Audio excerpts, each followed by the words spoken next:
Hi, this is Cheryl Garlock with Colorado Front Range Properties, and today I'm going to do a presentation about rent-to-own or not, housing choices. I'd like to set the record straight because we're getting a lot of inquiries from potential buyers and people who are renting right now who'd really rather not rent and actually buy, but they think that they can.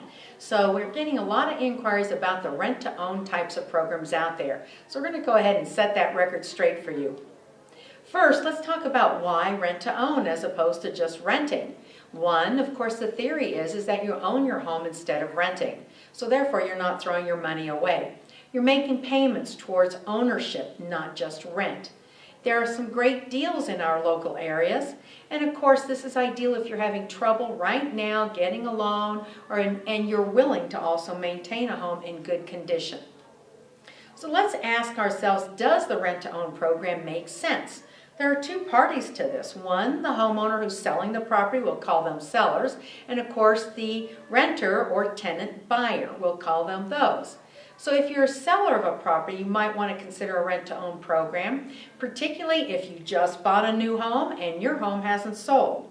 Or you might also want to consider it because you don't want to let your home sit vacant.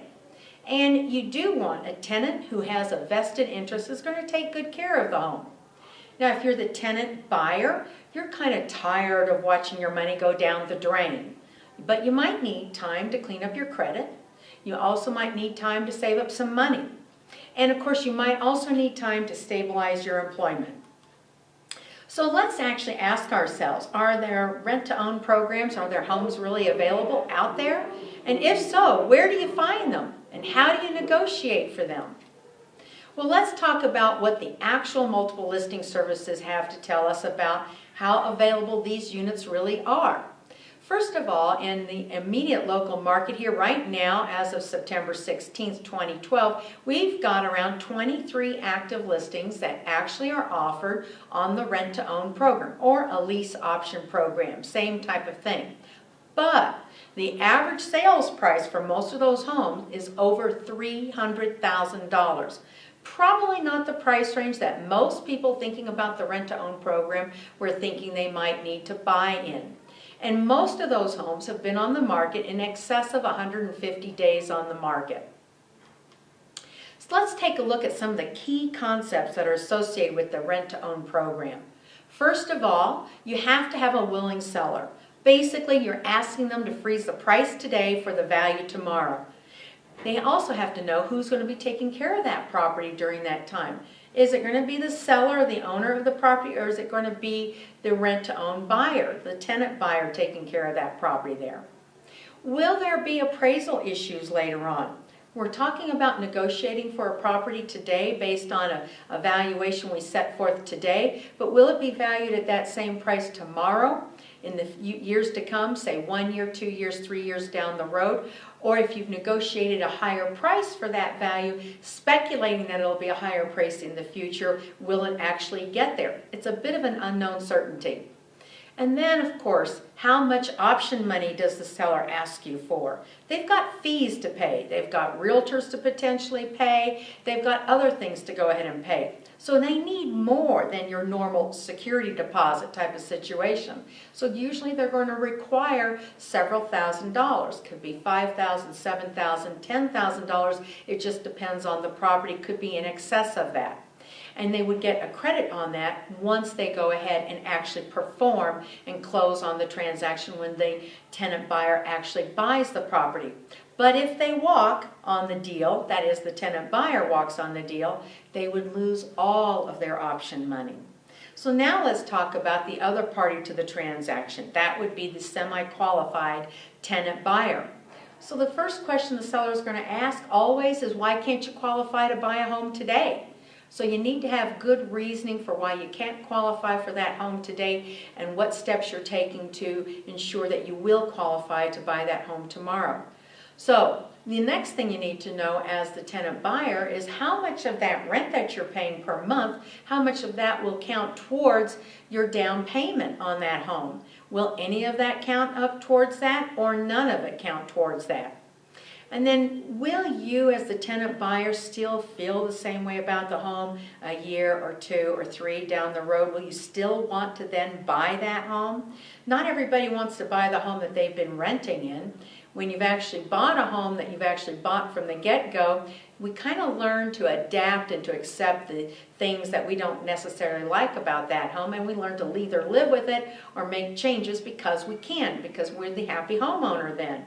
But if you're renting that home and you don't really fully own it yet, you might have a change of heart.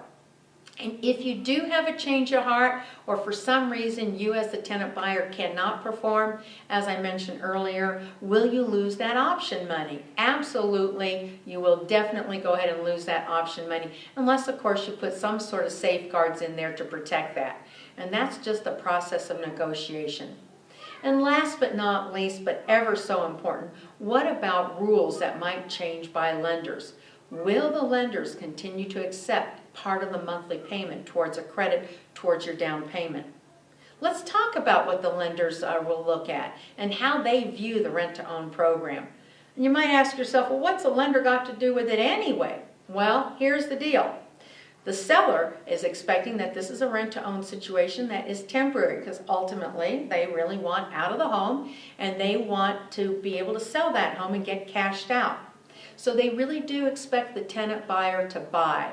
And then the same way, the tenant buyer is really expecting that this rent-to-own program is a temporary program till you can go ahead and get your credit straightened out, get your job stabilized, and get some other things cleaned up that might need to be cleaned up. You need a loan in order to complete the transaction, so that's another reason why the lenders are sitting there. And let's talk about one of the key factors that a lender does consider, and that is how much of the monthly payment is going to be credited towards that buyer's down payment.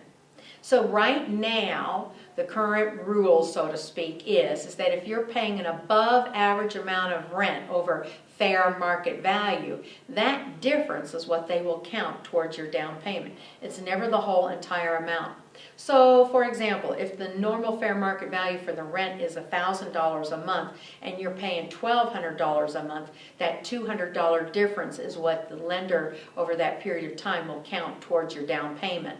Now, bear in mind that that seller who's been collecting that $200 a month is going to have to bring that to closing and credit you. So you want to make sure that that seller's got that money saved up. The lenders don't just arbitrarily make these decisions. You need to know that they are subject to the guidelines of their investors. These are entities that you are already familiar with.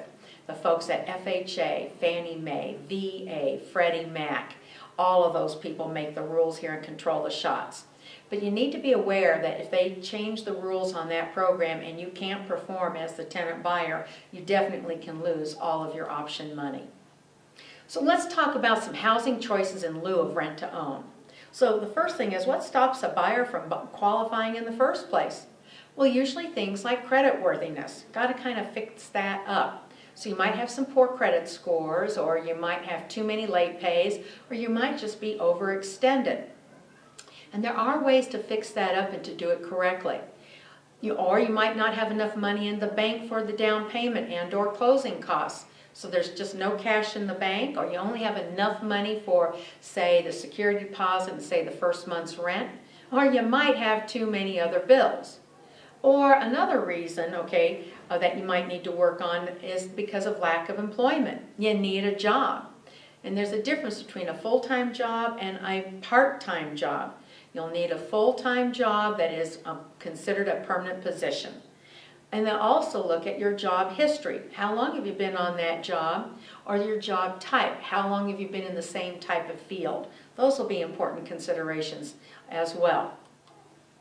But the easy thing here is to understand, if you're willing, you can fix this problem sooner than later. You'd be so surprised. One, you clean up your credit. Do this sooner than later, as I mentioned here, because it's always easier.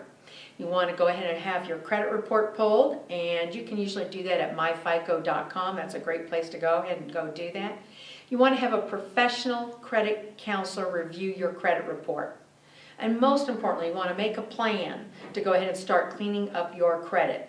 And you need to be dedicated to that plan, because the sooner you're able to clean up that credit, the faster you can improve your credit scores and then qualify and take advantage of today's low property prices and most definitely today's lower interest rates.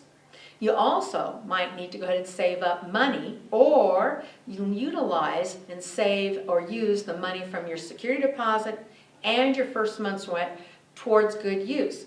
There are a lot of lending programs out there that people are not aware of that are very low down payments, and some that offer down payment assistance, and some that are absolutely no down payment programs. So you need to inquire about that. You can also ask today for the seller to pay your closing costs. You can always ask for that. It doesn't always happen. But today we're still in a bit of a buyer's market, so the options or the odds of you getting the seller to go ahead and pay for those closing costs is greatly increased. And of course, lastly, you need to get a job. So if you don't have a job, that's the first order of business. Get a job. You know, draw upon your prior job skills. So if all of a sudden you've been a waitress for many, many years and you go ahead and decide that you become a bookkeeper, the underwriters or people who approve loans might need to know that you really have those transferable skills. But maybe you just went through an education program and you just got an accounting degree or something that allows you to do that. They're going to count that pretty darn quickly. All you need to do is show them ordinarily 2 to 3 pay stubs. And like I said before, they're going to want to see a 30 to 40 hour solid permanent position that you've taken on as far as your job is concerned. So really, it's not hard to go ahead and do the things that you need to do to go from being a renter or tenant buyer to being the actual buyer. You just need to get some great information from some people who know what you need to do. Let's look, though, at the cost of renting today. This is just staggering. The numbers are really, just incredible. If you're paying $850 a month, and we usually think in terms of just a monthly payment, but after 3 years, you're paying in excess of $30,000. And after 5 years, that number grows to excess of $51,000. If you're paying $1,200 a month in rent, after 3 years you're paying over $43,000, and after 5 years of rent, that's over $72,000.